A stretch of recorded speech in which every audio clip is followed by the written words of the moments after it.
On February 26, 1995, in Washington, D.C., a 25-year-old woman named Dana Chisholm was strangled with a cord to death by an unidentified person. At that time, she was 4 weeks pregnant.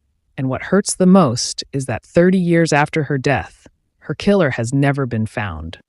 Who killed this young, ambitious, and intelligent woman, and why was she murdered? This is the story of Dana Chisholm. Dana Chisholm was born on August 30th, 1969, in York County, North Carolina. Her father was known as Johnny, and her mother was Jo Gary. Dana had two siblings, that is, a younger brother known as Trevor and a sister who was known as Lacey. Together, they grew up in Rock Hill, South Carolina. During her teenage years, she was enrolled at Northwestern High School in Rock Hill. While in high school, she served as a cheerleader and a member of the homecoming court. She had a great voice, therefore singing was her passion, and she wanted to sing for a living. While in high school, she always sang on the school chorus. Indeed, she was a very talented and intelligent girl. Unfortunately, during her teenage years, she started growing astray. She started taking drugs, and she would even ran away. Luckily, she managed to graduate from high school in the year 1987. After her graduation, she moved to Charlotte, North Carolina, where she attended King's College and majored in business. Her teenage years were really tough, but she managed to get back on track, and her relationship with her parents improved. In the year 1993, she graduated from college and got her degree. A few months after graduating from the college, she moved to Washington, D.C. to pursue her passion of singing. Once she arrived in Washington, she moved into a basement in a home in the Crestwood upscale neighborhood. The home was a single-family home that had converted the basement into an apartment. The woman who owned the house lived in the home with her teenage son. In the year 1994, Dana landed a job as a secretary at the Hudson Institute, which is a conservative think tank that was located in downtown D.C. She was a very intelligent and a hardworking employee. But as time went by, she started showing up late at work, and she seemed upset. Sometimes she didn't show up at work at all. In February 1995, she confided in one of her coworkers, who was her friend, that she was pregnant. She was crying, and she was also very upset, a sign that everything was not okay with her. She told her friend that she was planning to go back to South Carolina on 24th February so that she can tell her parents about the pregnancy. On the 16th February, she talked to her father after sending him a Valentine's Day card. A few days later, she called her parents and told them that she was planning to come home in the next couple of weeks because she had some big news that she wanted to tell them. On Friday, February 24th, 1995, Dana went to work as usual. At 7 p.m., she told her friend that she was going home and she was going to be in for the weekend because she was not feeling good. The two hugged each other and Dana kissed her on the cheek. Over the weekend, Dana's friend called to check on her, but Dana didn't answer her phone. The friend then assumed that Dana was probably resting, so she would see her when she comes back to work. Unfortunately, her parents also didn't hear from her. They thought that she was very busy, therefore she couldn't contact them. On February 27th at around 1 a.m., a man identified himself as Lieutenant Louis Douglas from Metropolitan Police Department in Washington, D.C., called Dana's father and told him that his daughter, Dana, was one of the women who had been arrested that night, and she had been locked up in jail. Louis Douglas added that Dana was upset and didn't want him to call her parents at first, so he had to change her mind. Louis added that they had a sting operation, and when they went to Omni Hotel, Dana was one of the women they arrested for prostitution. He added that she would be arraigned in court the following morning. Louis told them that their daughter would be out sometimes later the following day, and she would call them. Officer Louis then gave them a number that they can call if they needed anything. However, Johnny, who was Dana's father, was suspicious if Louis was really a police officer because he doubted the way he was sounding as he talked to them. Johnny and his wife were so worried as they tried to call their daughter Dana. Unfortunately, Dana wasn't answering her phone, so they called the number that Officer Douglas gave them, and they asked to speak to Officer Douglas. When Officer Douglas answered the phone, they asked him about their daughter, But Officer Douglas told them that he was not the one who called them and that he knew nothing about their daughter being arrested.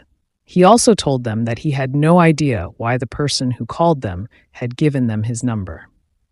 Johnny informed Officer Douglas about what happened and that they are unable to reach their daughter. Officer Douglas asked him where his daughter worked. Unfortunately, Johnny was reluctant to tell him the place because he didn't want his daughter to get in trouble at work, so he hanged up the call. So after hanging up the phone, Johnny and his wife called at their daughter's workplace to see if maybe she had gone to work. Dana's boss answered the phone and said that Dana wasn't there, and he rudely hanged up the phone. They called Dana's coworker, who also happened to be her friend, and she told them that Dana wasn't there, and she had not called out of work. Dana's parents increasingly got worried, so they called back Officer Douglas to see if he had been able to find out anything. When their phone got answered, they were told that Officer Douglas had gone to Dana's home. While at Dana's home, Officer Douglas knocked on the door, but no one answered, so he left his card at the door and on her car. At Dana's workplace, her coworkers were worried about her. And later that day, Dana's coworker, the one she confided in, said that the office manager came to her desk and asked her if she had spoken to Dana. She said she hadn't spoken to her. So at around 6 p.m., the office manager contacted a woman who was known as Cynthia Ford, who was the landlady where Dana lived, and spoke to her about what was going on. They then asked the landlady if she could go and check on Dana. The landlady agreed and went to Dana's apartment. When she entered inside, she found the apartment in shambles. Her things were strewn throughout. When she went to her bedroom, she found Dana's nude body lying face up. She discovered that she was dead and she had a cord wrapped around her neck. The landlady called the police and reported finding Dana dead in her apartment. Shortly after 6 p.m., the police from Washington, D.C. Police Department arrived at her apartment in the 3800 block of Argyle Terrace in Washington, D.C., and began processing the scene. They discovered that someone had ransacked the apartment. However, they didn't find any sign of forced entry. This made them to figure out that Dana knew her killer and she had opened the door for them. As the police continued with their investigation after canvassing the apartment, they interviewed the landlady who reported not hearing anything. The police also spoke to Dana's neighbors, and they too reported that they didn't hear anything suspicious. The police went back to the crime scene to do more investigations. Around 1 a.m. on March 1st, a police dispatcher from Rock Hill Police Department called Dana's parent and informed them that 2 officers are at their door and they should open the door for them. Johnny opened the door, and the officers gave him a number for the police in Washington, D.C. When they called the police in Washington, D.C., they were told that their daughter had been murdered. As the police continued with their investigations, they found newspapers with personal ads circled. They also found notes that Dana kept for different men whom she had been dating. The notes included their phone numbers and even references to where they worked. As the police continued with their investigations, they discovered that the men she was dating ranged in age, and the men included married businessmen who lived in the suburbs. The police found out that she didn't meet those men in a club. She discovered that Dana was answering calls and ran ads in the personal. After the police had discovered that Dana had been meeting men through personal ads in the paper, they started calling the men who were on Dana's notes. But unfortunately, none of those men were identified as suspects in the murder of Dana. When Dana's body was taken for an autopsy, the coroner was able to determine that Dana had been for about 20 hours after she had been found. That was at 9 p.m. on Sunday, February 26th. The coroner was also able to determine that Dana had died of strangulation, and she was 4 weeks pregnant when she was killed. After the autopsy report was out, the detectives went to speak with Dana's parents. Dana's parents were shocked to learn that their daughter was 4 weeks pregnant at the time she was murdered. During the questioning, the parents told the detectives about the strange phone call from someone pretending to be Officer Douglas. They added that the person then gave them the real phone number of Officer Douglas so that they can call him. When they called Officer Douglas and spoke with him, he said he didn't know the person who gave out his number or how he got his number. The detectives learned that prior to her murder, Dana had reported that her television had been stolen and that Officer Douglas was the person who was handling the case. The investigators believe that Dana's killers found the card in her house after he murdered her. Detectives traced the call, which was made by the person who claimed to be Officer Douglas, and they discovered that the call came from a payphone. So they believed that the caller and Dana's killer were the same person. They believed that after he killed Dana, he went to a payphone to make a call. Unfortunately, the Metro Police Department didn't allow Officer Douglas to be interviewed by the media. As the investigators continued with their investigations, the police didn't find evidence to lead them to Dana's killer. Later on, an unidentified person called Farish, who was the lead detective in the case, unfortunately, he was not in the office to pick the calls, so he left the message asking to be called back, but he never left his number.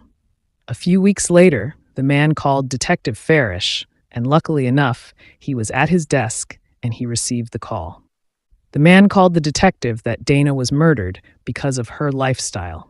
He claimed that Dana went to clubs where she got drunk and had sex with different men. The unidentified caller wanted Detective Farish to tell the media about Dana's story. Detective Farish agreed to do what the man was asking of him, but he never told the media the truth. The following 2 months, Detective Farish was in communication with the unidentified man at least thrice, and during their conversation, they agreed to meet in person. So he went to the place where the unidentified man agreed to meet him. Unfortunately, the man never showed up, and he also never called again. After the last interview on the case, which happened in the year 2011, the case went cold, and there is no any information that has been released about the murder. The police placed a $25,000 reward for information, but still there was nothing. It is now over 28 years since Dana's murder, and killer is still roaming free.